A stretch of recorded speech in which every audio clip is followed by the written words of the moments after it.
Hello, and welcome to Decoding Power, the podcast where we pull back the curtain on the institutions, ideas, and individuals that shape our world.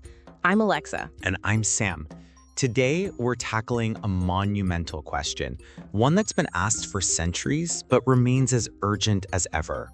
Who rules the world?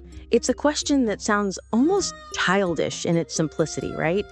We have our easy answers: voters, citizens, democracies, maybe the United Nations. But what if the real answer is far more complex, far less transparent, and frankly, far more unsettling? That's exactly the territory explored by one of America's most prolific public intellectuals and dissidents, Noam Chomsky, in his book, Who Rules the World? We're not doing a simple book review today. We're using Chomsky's framework as a lens to examine the mechanics of global power in the 21st century. And a key part of that framework, which we'll be coming back to again and again, is the difference between rhetoric and reality. The stories we tell ourselves about why things happen versus the often brutal, calculated interests that actually drive events. So buckle up, everyone. This is a deep dive. We're going to be talking about U.S. foreign policy, media manipulation, drone warfare, economic strangulation, in the core principle Chomsky argues guides the elite, what he calls the vile maxim. Let's start with the biggest player on the global chessboard, the United States. Sam, from Chomsky's perspective, how does the U.S. primarily exert its influence? It's not just about having a big army, is it? It's the foundation, Alex, but it's so much more nuanced. Chomsky argues that U.S. foreign policy is fundamentally about preserving and expanding what it calls its primacy or hegemony. This isn't necessarily about colonizing territory in the old-fashioned sense. It's about ensuring that the global system, economic, financial, strategic, is structured in a way that benefits U.S. state and corporate interests above all others. And this is where that gap between rhetoric and reality becomes a chasm. The public rhetoric is always draped in the language of freedom, democracy, and human rights. But the reality, as Chomsky documents exhaustively, is often about controlling resources, controlling compliant governments, and preventing any rival power from challenging its dominance. Exactly. Let's take a concrete example: the Middle East. Why has that region been such an obsessive focus of U.S. foreign policy for decades? The official story often revolves around terrorism or spreading democracy or protecting allies like Israel. But the underlying reality, Chomsky would point out, is deeply tied to oil. Not necessarily to steal it, though that's a common simplification, but to control it. To ensure that this most critical commodity in the global economy is priced in US dollars, and that its flow is managed by regimes that are ultimately beholden to Washington. This is what gives the US enormous leverage over other major economies, like its rivals in Europe and Asia, who are dependent on energy imports. So it's about structural power. It's about being the master of the system itself. This reminds me of the famous Pax Americana, or American peace idea. It's not peace in the sense of harmony, but peace enforced by a single, overwhelming power that discourages challengers. That's the perfect way to put it. And this enforcement mechanism brings us to the military aspect. The U.S. military budget is staggering. It's larger than the next 10 countries combined. This isn't just for show. It allows for a doctrine of full-spectrum dominance, the ability to project power anywhere on the globe at any time with minimal warning. And this is codified in policy. The video summary mentioned the Clinton Doctrine. Can we break that down? What is it and why is it so significant? The Clinton Doctrine, articulated in the late 1990s, was a pivotal moment. It essentially declared that the United States has the right to use military force unilaterally, meaning without UN authorization or a broad coalition, to protect what it defines as its vital interests, specifically naming ensuring uninhibited access to key markets, energy supplies, and strategic resources. Let me read that back to make sure it sinks in.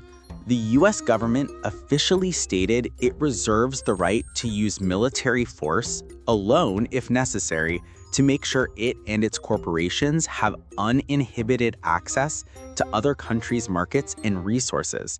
That's incredibly blunt. It is. It's a doctrine of explicit economic imperialism dressed in the language of national security. It moves beyond the old Cold War justification of containing communism and lays bare the core economic driver.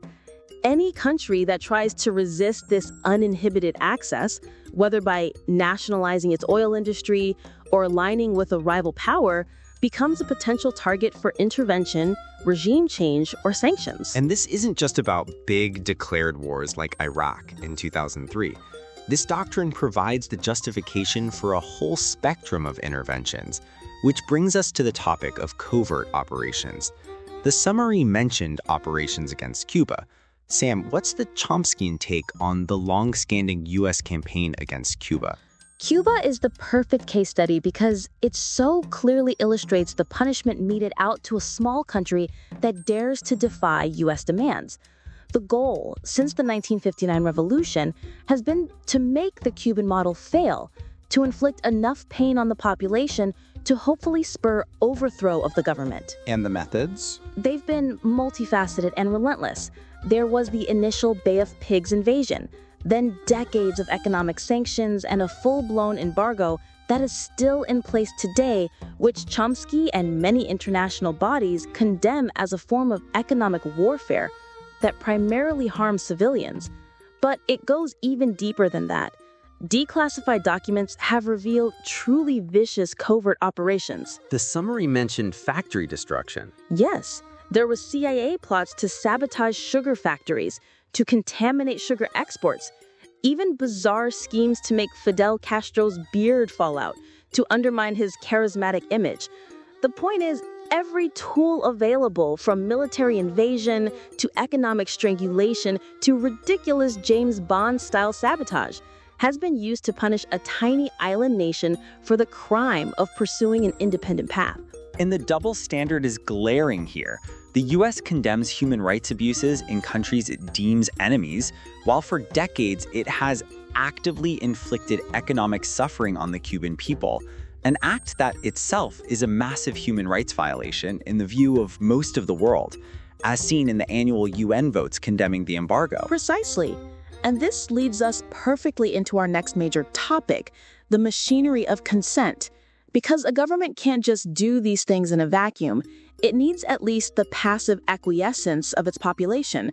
And that's where the media comes in. This is a huge part of Chomsky's work, his critique of the media, which he and Edward Herman famously called the propaganda model in their book, Manufacturing Consent. Sam, break this down for us. He's not saying there's a guy in a room sending out daily orders to journalists, is he? No, it's far more sophisticated and insidious than that. The propaganda model argues that media content is filtered through a series of constraints that are built into the system itself. It's not about a conspiracy. It's about the structure and economics of the media industry. What are these filters? They outlined 5. Ownership. Mass media are large corporations owned by even larger conglomerates. Their primary goal is profit, not truth. Their interests are tied to the health of the corporate system overall. Funding. Media rely on advertising revenue. They are essentially selling audiences to advertisers. This makes them inherently skewed towards audiences with spending power and away from content that might offend their corporate sponsors. Sourcing. To produce a daily news product efficiently, media become heavily reliant on information from powerful sources, government officials, corporate executives, experts from think tanks. This creates a symbiotic relationship. The media get easy, cheap content. The powerful get a platform to frame issues their way. Flack. If a story deviates too far from the preferred narrative, the media organization faces a backlash, flack, from powerful groups, lawsuits, letter-writing campaigns, complaints from sponsors, being blackballed from sources. This creates a powerful deterrent. A common enemy. Having a common enemy, like communism during the Cold War or terror after 9/11, is a powerful mechanism for mobilizing public opinion and marginalizing dissent. If you question a policy, you can be framed as sympathizing with the enemy. So the output of this system isn't necessarily overt, state-controlled propaganda like in North Korea. It's a more subtle bias by omission. Certain questions aren't asked, certain perspectives are excluded, certain facts are downplayed. The spectrum of debate is kept within very narrow limits that are acceptable to elite interests. Exactly. Let's apply this to a modern example. The drone warfare program, which was massively expanded under the Obama administration. The official narrative, as often presented in the media, was one of surgical, precise, and targeted strikes against high-value terrorists, a necessary, clean tool in the dirty war on terror. But what was the reality on the ground, and how was it often omitted from the mainstream discourse? The reality, as reported by investigative journalists like Jeremy Scahill and institutions like the Bureau of Investigative Journalism, was horrifying. Signature strikes allowed the CIA and military to target groups of people based not on known identities, but on patterns of life that seemed suspicious, like a group of military-age men congregating. Which, in places like Yemen and Pakistan, could literally be a wedding party or a tribal council. Precisely. And they did hit weddings. They hit funerals of previous drone victims.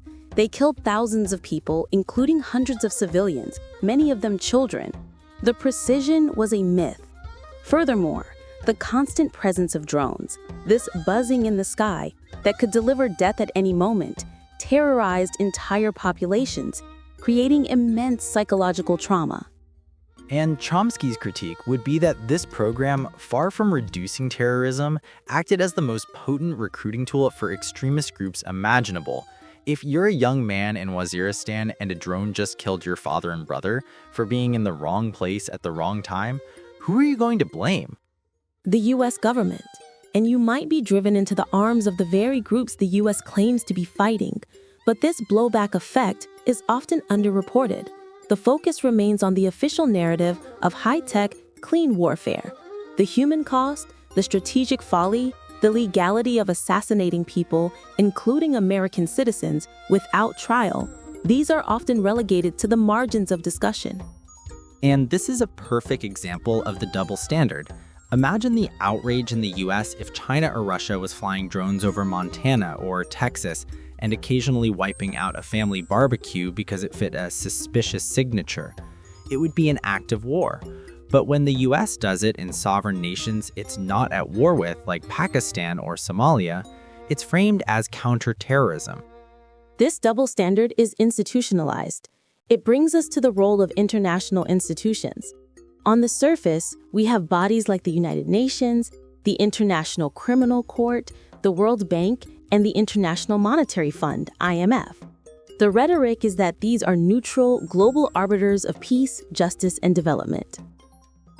That these institutions are largely tools of Western and primarily American power. The U.S. holds a permanent veto on the UN Security Council, which it has used dozens of times to block resolutions critical of Israel or itself. It refuses to recognize the jurisdiction of the International Criminal Court. In fact, the U.S. has a law, the American Service Members Protection Act, nicknamed the Hague Invasion Act, which authorizes the use of military force to free any American soldier held by the ICC. The message is clear. International law is for other people. Exactly. And then you have the IMF and World Bank. While their technical expertise is real, their lending programs have often come with structural adjustment mandates, forcing countries to privatize their national industries, cut social spending, and open their markets to foreign corporations. The result has often been devastating for the poor in those countries, while benefiting Western banks and corporations. So the global financial system becomes another mechanism of control. And this connects to the use of sanctions, which are often portrayed as a peaceful alternative to war. Right, but as we saw with Cuba, and as we see today with places like Iran and Venezuela, Comprehensive sanctions are a form of siege warfare. They cripple an economy, make it impossible to get medicine, medical equipment, spare parts for water treatment plants, and they lead to massive suffering and death among the most vulnerable. They are a weapon of mass destruction, but because the effects are slow and often invisible to us, they're presented as a diplomatic tool. And all of this, the military power, the economic coercion, the media framing, serves a primary objective: maintaining control over the global commons and its resources. It's about ensuring that no country can successfully deviate from the neoliberal model of capitalism that serves this concentrated power. Which brings us to the core philosophical driver that Chomsky identifies. He calls it the vile maxim. This is a term he borrows from Adam Smith, of all people. Smith, the father of modern capitalism, in his theory of moral sentiments, warned about a particular mindset of the masters of mankind. What is the vile maxim? All for ourselves and nothing for other people. Chomsky argues that this is the operating principle of the state capitalist elite. Their focus is relentlessly on short-term gain and maximizing their own power and wealth, with a profound disregard for the consequences for the general public, for the global poor, or for the future of the planet. This is where the domestic and international analyses merge. This isn't just something the US does to other countries. This is a power structure that also dominates within nations. The same corporate CEOs who lobby for deregulation and tax cuts that hollow out the American middle class are the ones who benefit from exploitative labor practices abroad and who influence foreign policy to open up new markets. It's a seamless system. The vile maxim applies to dismantling worker protections at home, just as it applies to pushing for trade deals that override environmental regulations abroad. The well-being of people and the planet is an externality, a minor inconvenience to the primary goal of capital accumulation. So, to bring it all together and answer our initial question, who rules the world, according to this analysis? It's not a simple answer like the Illuminati or the Jews or any other lazy conspiracy theory. Chomsky's analysis is institutional and structural. Power is wielded by a networked constellation of actors: the state apparatus of the dominant powers, led by the US, the massive multinational corporations whose GDP rivals nations, the international financial institutions they dominate, and the media system that legitimizes it all. And this power is exercised to enforce a specific world order, one that is profoundly undemocratic. The rhetoric is freedom, but the reality is a system designed to limit popular sovereignty, both at home and abroad, and to prioritize the interests of capital above all else. It's a grim picture, but Chomsky isn't a fatalist. The entire purpose of this kind of analysis is to demystify power, to show that the current order is not natural or inevitable. It's constructed. And what is constructed by human decisions can be deconstructed and changed by human action. That's the crucial takeaway. Understanding how power works is the first essential step towards challenging it. The myths of American exceptionalism, of benevolent hegemony, of a neutral media, these are the veils that need to be pulled back. Because only when we see the system clearly can we begin the difficult work of building a truly democratic and just one. It requires skepticism of power, a commitment to seeking out independent media, and a willingness to engage in the hard work of organizing and activism. The concentration of power is immense, but it's not invincible. History shows us that. Well, that's all the time we have for this deep dive. It's a lot to process. We've linked to Chomsky's book as well as some of the sources we mentioned at our website at decodingpower.com. Let us know what you think. Who do you think rules the world? Do you agree with Chomsky's analysis? Find us on social media and join the conversation. Thanks for listening to Decoding Power. I'm Alexa. And I'm Sam. Next week, we'll be applying this lens to a specific current event, the ongoing climate crisis. We'll ask if this power structure is so focused on short-term profit, Can it ever truly address an existential threat that requires long-term cooperative planning and a direct challenge to fossil fuel interests? It's a critical question. Join us then.